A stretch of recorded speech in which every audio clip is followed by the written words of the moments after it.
সালাম আলাইকুম। মসজিদের আজকে আলোচনা বা বয়ান ছিল হেদায়েত প্রাপ্তি, দিলকে আলোকিত করা। আমি সবসময় বলি, অত্যন্ত দুঃখের সাথে বলতেছি, হেদায়েত মানে কি? আসলে হেদায়েত হলো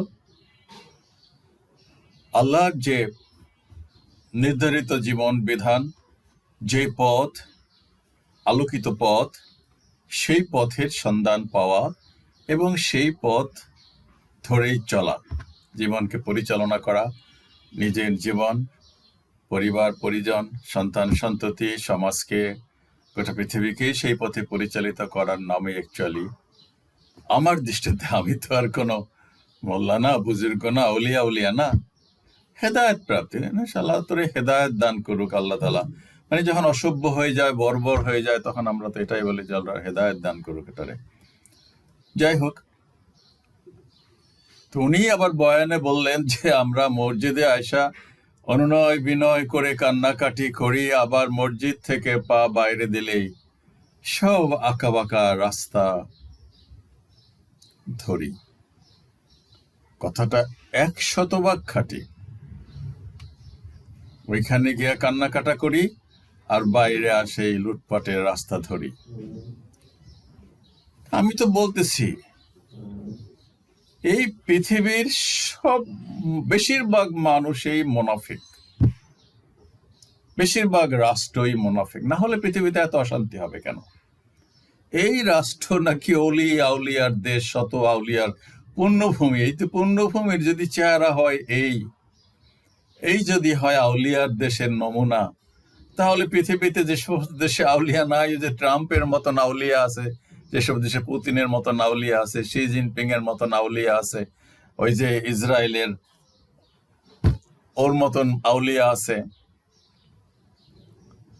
তো সেসব দেশের কি অবস্থা? আমার বিনীত অনুরোধ, আমার নতুন প্রজন্মকে, বাবা, নিজের অন্তর যদি আলোকিত সত্যিকার অর্থেই না হয়, বিবেক বুদ্ধি জাগ্রত না হয়, তুমি যদি জাগ্রত করতে চেষ্টা না করো, না বুঝতে চেষ্টা করো, তাহলে আসলে পথ কখনোই খুঁজে পাওয়া যাবে না। আজকে আমি বলতেছি, এই মসজিদে 3 লক্ষ 3.5 লক্ষ মসজিদ আছে, শুক্রবারে নামাজ পড়ার জায়গা পাওয়া যায় না। কোনো মসজিদে নামাজের জায়গা হয় না। হোগলা টোগলা সামিয়ানা টামিয়ানা খাটাইয়া রাস্তায় বাইরে বন্ধ করে মানুষ নামাজ পড়ে, মাটিতে দাঁড়ায় নামাজ পড়ে, হুড়মুড় করে যায়, নামাজে দাঁড়ায়, একেবারে পাগল হয়ে যায়। ভালো, ফাইন, ভেরি গুড। কিন্তু এই রাষ্ট্রের এই বেহাল দশা কেন? বেহাল দশা কি না? এত খুন, ধর্ষণ, লুট পাট, হিংসা, বিদ্বেষ, মারামারি, দখল, চাঁদাবাজি। কয়টা খবর পত্রিকায় ডেইলি ভালো আসে, সুখের, শান্তি, বা ক্রাইটেরিয়াটা কি? সারা পৃথিবীতে তো একটা সংস্থা আছে যারা এগুলো যাচাই বাছাই করে এবং একটা দেয়, ইন্ডেক্স তৈরি করে। তো বাংলাদেশ কোথায় পড়ে সেখানে? একেবারে তলানিতে না? যে কথাটা, মেন কথাটা বলতে আনছিলাম, বারবার আমি বলতেছি, আমি 100 বার বলবো, 1000 বার বলবো, কি বলবো? আজকে যদি আমার আলোকিত হওয়ার চাইতে যারা এই রাষ্ট্র ক্ষমতায়, বঙ্গভবনে, গণভবনে বসে এই রাষ্ট্র চালায় বা পৃথিবীকে নেতৃত্ব দেয়, সেই মানুষগুলো যদি আলোকিত হতো, তারা যদি সৎ হতো, তারা যদি হেদায়েত প্রাপ্ত হতো, তাহলে সাধারণ মানুষ এখন যেই পর্যায়ে ওই মসজিদ থেকে বের হয়ে বা আঁকা বাঁকা পথ ধরে, সেই পথ ধরার তো সুযোগ পেত না, সেই রাস্তাই থাকতো না, সেই রাস্তাই বন্ধ হয়ে যেত। কথা কি ঠিক না বেঠিক?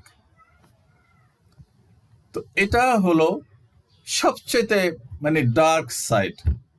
ভালো কোনো লক্ষণ নাই।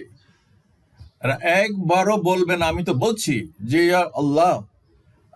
মজার বিষয় হলো, ওনারা বলে আসমানের, 3য় আসমানে এসে উনি বলেন কার কি চাই, কার কি অভাব আছে, তোমরা চাও আমি দেব। তো ওনরা তো জানেন কখন দোয়া করতে হয়, ভালো ভালো দোয়া ওনারা জানেন।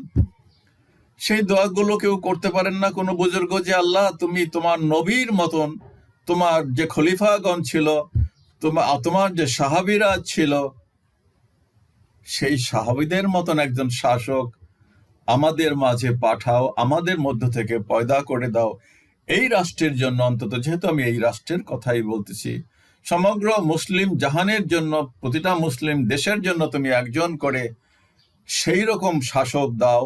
তোমার কাছে আমরা কান্না করতেছি, তোমার কাছে আমরা এই দয়া ভিক্ষা চাচ্ছি। তাহলে সব আঁকাবাঁকা রাস্তা বন্ধ হয়ে যেত। আপনি বুঝেন না, মগজে খেলে না যে এই রাস্তা বন্ধ করার, যে মসজিদ থেকে বের হয়ে আঁকাবাঁকা রাস্তা ধরে, কিভাবে ধরে। হাস্যস্কর বিষয় হলো, আপনারা সবাই জানেন, এটা অবগত আছেন, যে এই দেশে এখন সুদের কারবার প্রতি ঘরে ঘরে। কেউ কিস্তি, আমি যেখান থেকে হেঁটে আসছি সবাইকে কিস্তিতে মাল বিক্রি করে, সেখানে 200%, 300%, 400% পর্যন্ত ওই লাভ দিতে হয় বা সুদ দিতে হয়। আবার সবাই বলা বলি করে কিস্তি তুলছি, কিস্তি তুলছি, কিস্তি তুলছি।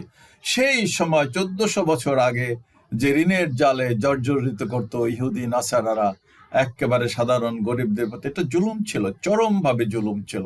জায়গা সম্পত্তি, এই তো সেদিনের কথা, ওই যে আফগানিস্তানের লোকেরা এখানে কাবলিওয়ালারা কবরের মধ্যে আসা নাকি পিটাইতো, যে টাকা দে, লোন দাদন দিয়ে যেত সেটার জন্য। তো সেই সিস্টেমই তো এখন তো ঘরে ঘরে আরো বেশি। এনজিও মানেই তো হলো এই সুদের কারবার। সো তারপরে মসজিদ থেকে এই যে দোকানদার, রিক্সাওয়ালা সবাই তো নামাজ পড়তে যায়, তো তারা তো সব সুদে জর্জরিত। আর তারা যে এটা স্বেচ্ছায় নিচ্ছে, ইটস নট লাইক দ্যাট। তারা তাদের প্রয়োজনে নিচ্ছে। কে না চায় একটা ভালো কিছু কিনতে, একটা ভালো ফার্নিচার, আমি থেকে খাট, পালং, ফ্রিজ সবে ক্রেডিটে দিচ্ছে। আর কেমনি তো সুদ তো নেয়, রিক্সা কিনে দোকানে পুঁজি উঠায়, সেগুলো তো আছে, ছেলে পেলে বিদেশে পাঠায়। এটা যদি রাষ্ট্রীয়ভাবে যদি সামান্য নামকা ওয়াস্তে সুদে যদি ব্যাংক লোন দিত, কিন্তু ব্যাংকের লোন তো ব্যাংকেই তো খায়া, যারা পেট মোটা এগুলো হাজার হাজার কোটি টাকা খায়, এগুলো তো নিয়ে আলোচনা করবে না। সব ব্যাংক ফতুর, জনগণের টাকা যা ক্ষুদ্র ক্ষুদ্র যারা টাকা জমায় সেগুলো খায়া ফতুর, সেগুলো তো দেওয়াই দূরের কথা। কোথায় যাইবেন? তো এই যে দোয়া করি, এই যে হেদায়েতের কথা বলে, তারপরে বলতেছে যে আমরা তো আল্লাহর কাছে সোজা পথ চাই। দেখেন, মুসলমান যারা নামাজ পড়ে তাদেরকে যত রাকাত নামাজ পড়বে তার ভিতরে প্রতিটা রাকাত বুঝেন তো, যাই হোক আশা করি বুঝেন, এক রাকাত মানে একবার সেজদা রুকু করা, এরকম যে যত রাকাত, 17 রাকাত, 20 রাকাত, 100 রাকাত, যে রাকাতে পড়ুক, তার ভিতরে এই সূরা ফাতিহা পড়তে হবে মাস্ট। তার সাথে অন্য যে কোনো একটা সূরা মিলাতে হবে। তো এই সূরার কথায় কি বলা আছে? শুরুতে বলা আছে বিসমিল্লাহির রহমানির রহিম, পরম দয়ালু নিরতিশয় করুণার আধার আল্লাহর নামে শুরু করছি। আলহামদুলিল্লাহি রাব্বিল আলামিন, সকল প্রশংসা আল্লাহর, যিনি সারা জাহানের পালন কর্তা। আর রহমানির রহিম, যিনি পরম করুণাময়, পরম দয়ালু। তারপরে আমি বলছি না, বাংলায় বলছি, যিনি বিচার দিনের মালিক, আমরা কেবল তোমারই ইবাদত করি এবং তোমারই সাহায্য প্রার্থনা করি। দেখাও আমাদের সরল সোজা পথ, সে লোকদের পথ যাদের তুমি অনুগ্রহ করেছ, তাদের পথ নয় যাদের উপর তোমার গজব পড়েছে, এবং তাদের পথ নয় যারা পথভ্রষ্ট হয়েছে। খুব সুন্দর কথা। এটা যত ওয়াক্ত নামাজ পড়তেছি ততবারই আমি আল্লাহ তাআলার কাছে এই কথাটা বলতেছি, এই সাহায্য চাচ্ছি।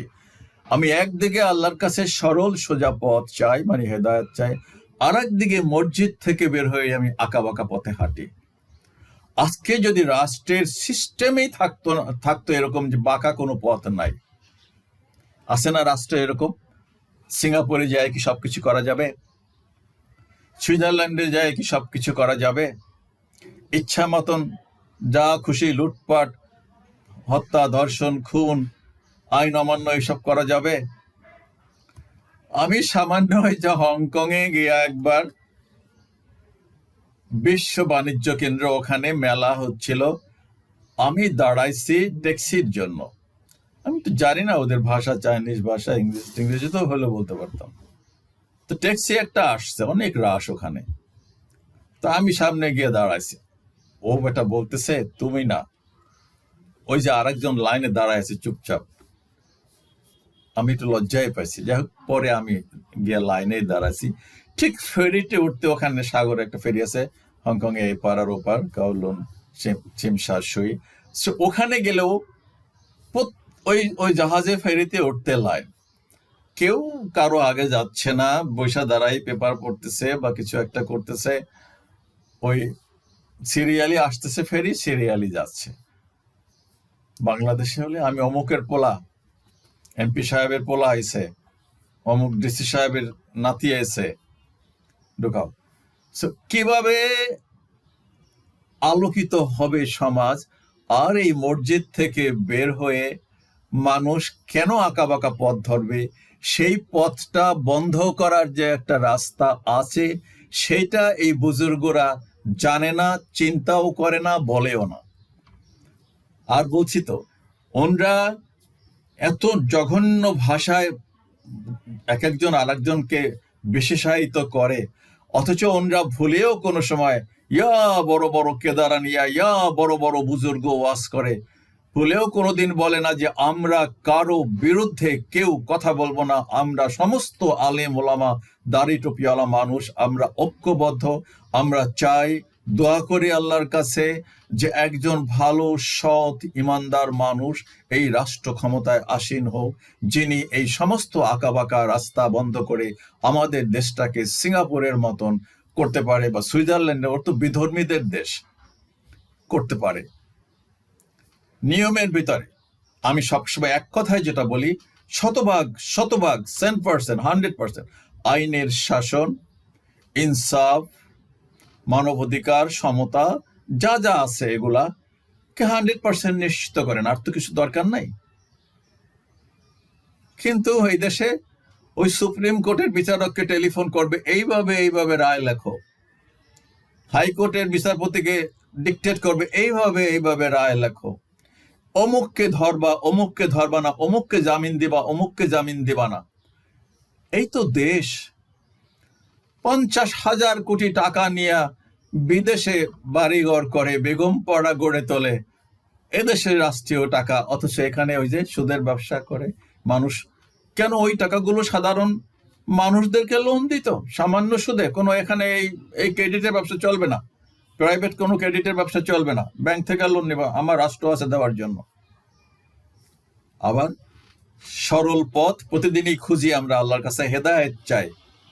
সব দ্বিমুখী মুনাফেক, আমার মতন শয়তান আর কি, জালিম সব। বাবা, এগুলো পথ ভালো না, মুক্তি মিলবে না এই পথে। সোজা পথে মিললে মিলতে পারে। সো এটা জানতে হবে, বুঝতে হবে। না বুঝলে কেউ উপর থেকে এসে হেদায়েত দিবে না। আল্লাহর এরকম ঠেকা পড়ে নাই। আল্লাহর কাছে চাইতে হবে, আর আল্লাহ তো জীবন বিধান দিয়েই দিচ্ছে। So go through it. বলছি তো, বই পড়লে তো ইমান চলে যায় না, বিশ্বাস চলে যায় না, জাতপাত চলে যায় না। বই জাতপাত নষ্ট করে না, বরং দৃষ্টিকে প্রসারিত করে, অন্তর চক্ষে খুলে দেয়, অন্তরের কানকে খুলে দেয়, so that you can find out the truth. Okay? Allah Hafiz. Assalamu alaikum.